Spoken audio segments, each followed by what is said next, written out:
ಓಂ ಶಾಂತಿ ಗೆಳೆಯರೇ, ಮಿತ್ರರೇ, ಬಂಧುಗಳೇ, ಸ್ನೇಹಿತರೆ, ನಿಮ್ಮೆಲ್ಲರಿಗೂ ಒಳ್ಳೆಯದಾಗಲಿ. ಮಾಲಿನ್ಯ, ಶಬ್ದ ಮಾಲಿನ್ಯ, ವಾಯು ಮಾಲಿನ್ಯ ಅದು ಕೇವಲ ಅಗ್ನಿಪರ್ವತ ಅಥವಾ ಸಾಗರಗಳಲ್ಲಿ ಸುನಾಮಿ ಥರ ಬಂದ ಅಷ್ಟೇ ಅಲ್ಲ.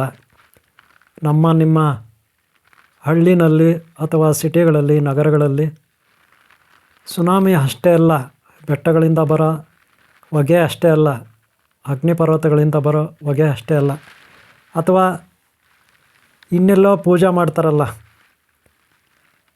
ಏನೇನೋ ಮಾಡ್ತಾರಲ್ಲ ಪೂಜೆ ನದಿಗಳ ಪಕ್ಕದಲ್ಲಿ ಅಲ್ಲಿ ಇಲ್ಲೆಲ್ಲ, ಅಲ್ಲೇ ಅಷ್ಟೇ ಅಲ್ಲ.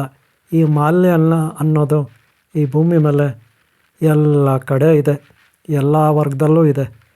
ಪೂಜೆ ಮಾಡೋಕೊಡೋ ಯಾತ್ರಾರ್ಥಿಗಳು ಅಥವಾ ಯಾತ್ರಾ ಸ್ಥಳಗಳು ಅಲ್ಲಿ ಇರುತ್ತೆ, ಅಗ್ನಿಪರ್ವತಗಳಲ್ಲಿ ಇರುತ್ತೆ. ಹಾಗೆ ನಗರ ಪ್ರದೇಶಗಳಲ್ಲಿ ಸುನಾಮಿ ಬಂದಾಗಿರುತ್ತೆ, ಅಥವಾ ಹಬ್ಬ ಅಥವಾ ಜಾತ್ರೆ ಅಥವಾ ಉತ್ಸವ ಅಥವಾ ಇನ್ನೇನೋ ಲೈಫ್ ಎಂಜಾಯ್ ಮೋಜು ಮಸ್ತಿ ಅಂತಾರಲ್ಲ, ಅಲ್ಲಿರ್ಬೋದು, ಭಕ್ತಿ ಮಾರ್ಗ ಇರ್ಬೋದು, ಎಲ್ಲ ಕಡೆ ಕೂಡ ಮಾಲಿನ್ಯ ಮಾಲಿನ್ಯ ಮಾಲಿನ್ಯ. ಏನೇನು ಮಾಲಿನ್ಯ? ವಾಯು ಮಾಲಿನ್ಯ, ಜಲ ಮಾಲಿನ್ಯ, ಶಬ್ದ ಮಾಲಿನ್ಯ ಇವೆಲ್ಲ ಇರುತ್ತೆ. ಇದರಿಂದ ಮಾನಸಿಕವಾಗಿ, ದೈಹಿಕವಾಗಿ ಅಲ್ಲಿ ಅಕ್ಕಪಕ್ಕ ಇರತಕ್ಕಂಥ ಸಾಕಷ್ಟು ಪ್ರಶಾಂತವಾದ ಒಂದು ವಾತಾವರಣ ಕಲುಷಿತಗೊಳ್ಳುತ್ತೆ.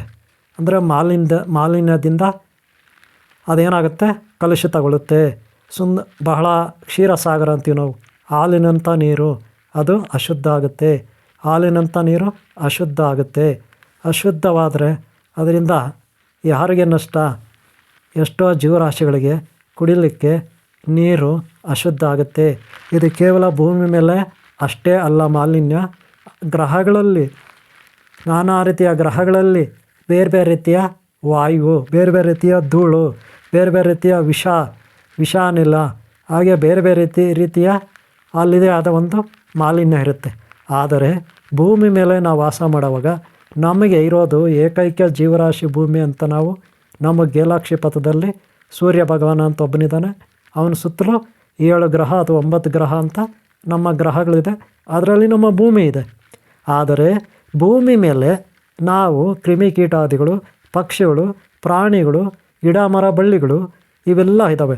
ಅದರಲ್ಲಿ ಮನುಷ್ಯ ಜೀವಿ ಆದ ನಾವು ತುಂಬ ಬುದ್ಧಿವಂತರು, ನಾಗರಿಕರು ಅಂತ ನಾವು ಕರೆಸ್ಕೊಳ್ತೀವಿ. ಆದರೆ ನಾವು ಯಾವ ರೀತಿ ಈ ಮಾಲಿನ್ಯಗಳ ತೊಂದರೆಯಿಂದ ಹಿಂಸೆ ಅನುಭವಿಸ್ತಾ ಇದ್ದೀವಿ, ಈ ಮಾಲಿನ್ಯಗಳ ಹಿಂಸೆಗೆ ಒಳಗಾಗ್ತಾ ಇದ್ದೀವಿ, ಏನೆಲ್ಲ ಮಾಲಿನ್ಯಗಳಿದೆ. ಇದರಿಂದ ನಾವು ಯಾರ ಮೊರೆ ಹೋಗ್ತೀವಿ? ದೇವತೆಗಳ ಮೊರೆ ಹೋಗ್ತೀವಿ. ದೇವತೆಗಳಂದರೆ ಯಾರು? ಗ್ರಹಗಳು. ಗ್ರಹಗಳು ಅಂದರೆ ಯಾರು? ಅವುಗಳನ್ನು ಸೃಷ್ಟಿ ಮಾಡಿದ ದೇವತೆಗಳು.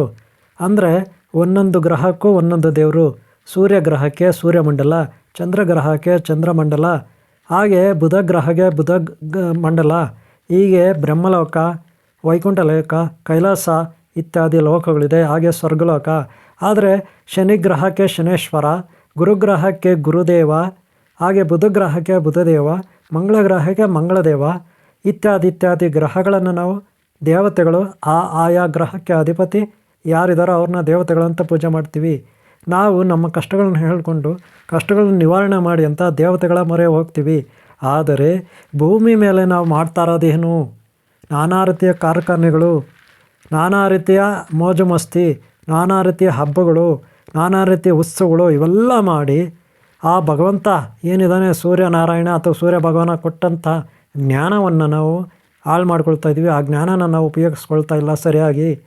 ನಾವಿಲ್ಲಿ ಪ್ರಕೃತಿಯಿಂದ ಕೆಲವು ಮಾಲಿನ್ಯಗಳಾದರೆ ನಮ್ಮಿಂದ ನಾವೇ ಮಾಡಿಕೊಂಡಂಥ ಅವಘಡಗಳು, ಉದಾಹರಣೆಗೆ ಕಾರ್ಖಾನೆಗಳು, ಉದಾಹರಣೆಗೆ ದೇವಸ್ಥಾನಗಳ ಹತ್ರ ಹಬ್ಬಗಳು ಮಾಡುವಾಗ ಅತ್ಯಂತ ಮೈಕಿಟ್ಟು ಮೋಜು ಮಸ್ತು ಮಾಡ್ತೀವಿ, ಏನೇನೋ ಕಾರ್ಯಕ್ರಮಗಳು ಇಟ್ಕೊಳ್ತೀವಿ, ಏನೇನೋ ಉತ್ಸವಗಳು ಇಟ್ಕೊಳ್ತೀವಿ, ಅಲ್ಲಿ ಡ್ಯಾನ್ಸು ಇನ್ನೊಂದು ಮತ್ತೊಂದು ಇವೆಲ್ಲ ಮಾಡಿಕೊಂಡು ನಾನಾ ರೀತಿಯ ಮಾಲಿನ್ಯಗಳನ್ನು ಉಂಟು ಮಾಡ್ಕೊಳ್ತೀವಿ. ಅಂದರೆ ಶಬ್ದ ಮಾಲಿನ್ಯ, ವಾಯು ಮಾಲಿನ್ಯ, ಮೋಜು ಮಸ್ತು ಮಾಡಿಕೊಂಡು ಏನೇನೋ ಮನಸ್ಸಿನಲ್ಲಿ ಕಾಮ, ಕ್ರೋಧ, ಮದ, ಮಾತ್ಸರ್ಯಗಳನ್ನು ಇಟ್ಕೊಳ್ತೀವಿ.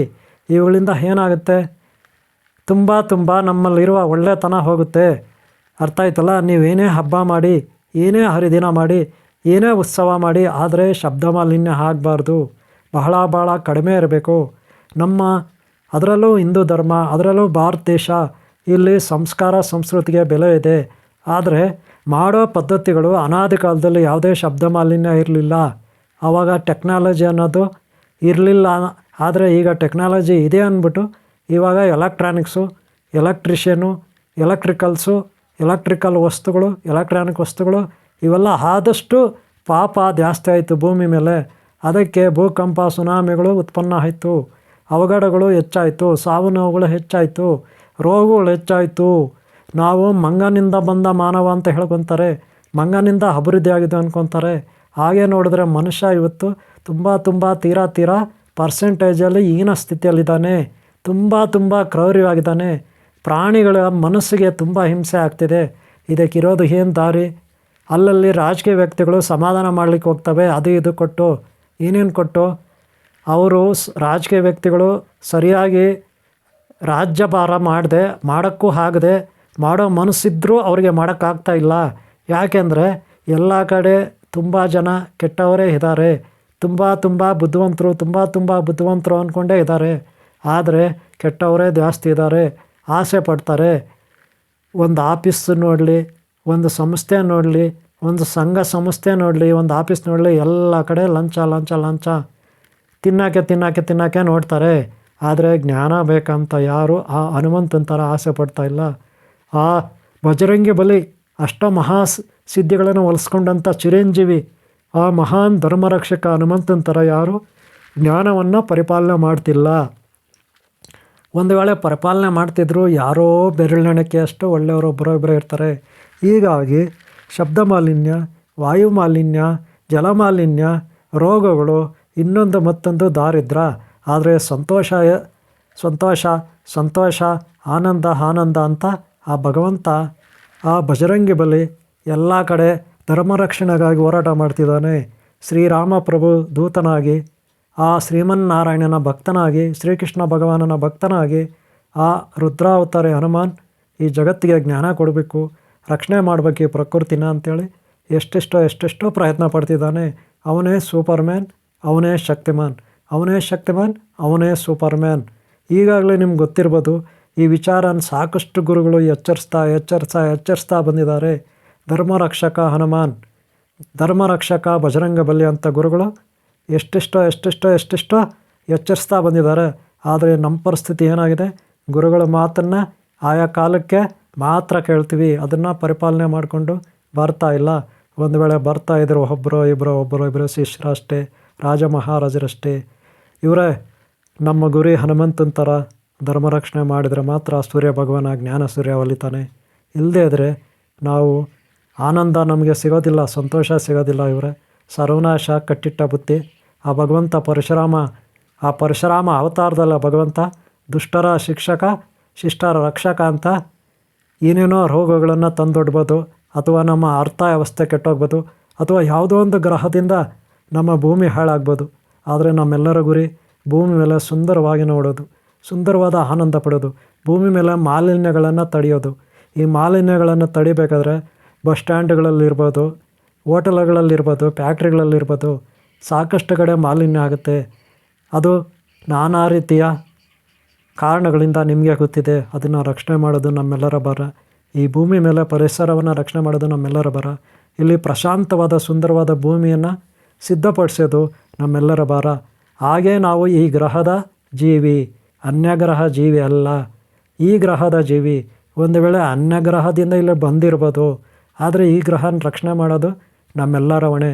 ಅದಕ್ಕೆ ಗ್ರಹ ಜೀವಿ ಅನ್ಯಗ್ರಹ ಜೀವಿ ಅಂತ ಹೇಳ್ಕೊಂಡು ಬದುಕೋದಕ್ಕಿಂತ ಇರೋ ಈ ಭೂಮಿನ ರಕ್ಷಣೆ ಮಾಡ್ಕೋಬೇಕು. ಇದ್ರ ಬಗ್ಗೆ ಆಲೋಚನೆ ಮಾಡಬೇಕು, ಇದ್ರ ಬಗ್ಗೆ ಸಂಶೋಧನೆ ಮಾಡಬೇಕು. ಇವರೇ ಇಷ್ಟು ಹೇಳ್ತಾ ಈ ಸುಂದರವಾದ ಭೂಮಿಯನ್ನು ಸುಂದರವಾಗಿ ರಕ್ಷಣೆ ಮಾಡೋದು ನಮ್ಮೆಲ್ಲರ ಭಾರ, ಹೊಣೆ ಕೂಡ. ಅದಕ್ಕೆ ನಾವೆಲ್ಲರೂ ಮಾಲಿನ್ಯ ಆಗದೆ ಈ ಭೂಮಿನ ರಕ್ಷಣೆ ಮಾಡ್ಕೊಂಡು ಹೋಗಬೇಕು. ಗೊತ್ತಾಯ್ತಲ್ಲ? ಶಬ್ದ ಮಾಲಿನ್ಯ, ವಾಯು ಮಾಲಿನ್ಯ, ಹಾಗೆ ಜಲ ಮಾಲಿನ್ಯ, ಹಾಗೆ ಮನಸ್ಸಿಗೆ ಯಾವುದೇ ರೀತಿಯ ಹಿಂಸೆ ಆಗಬಾರ್ದು. ಅದಕ್ಕೆ ಬಸ್ ಸ್ಟ್ಯಾಂಡ್ಗಳಲ್ಲಿ ನಾನಾ ರೀತಿಯ ಮಾಲಿನ್ಯಗಳಿರುತ್ತೆ, ಅದನ್ನು ತಡಿಬೇಕು. ಎಲ್ಲರಿಗೂ ಒಳ್ಳೆಯದಾಗಲಿ. ಓಂ ಶಾಂತಿ. ನೋಡಿ ಮಿತ್ರರೇ, ಭೂದೇವಿಗೆ ನೋವುಂಟಾದರೆ ಖಂಡಿತ ಮನುಷ್ಯ ಕುಲ ಉಳಿಯೋದಿಲ್ಲ. ಈಗ ಗೊತ್ತಾಯ್ತಲ್ಲ? ಇಲ್ಲಿ ಪಾಪ ಜಾಸ್ತಿ ಆದರೆ ಭೂಮಿ ನಾಶ ಆಗುತ್ತೆ, ಭೂದೇವಿ ನಾಶ ಆಗ್ತಾಳೆ, ಭೂದೇವಿಗೆ ತೊಂದರೆ ಆಗುತ್ತೆ. ಅದಕ್ಕೆ ನಾವು ನೋವುಂಟು ಮಾಡಬಾರ್ದು.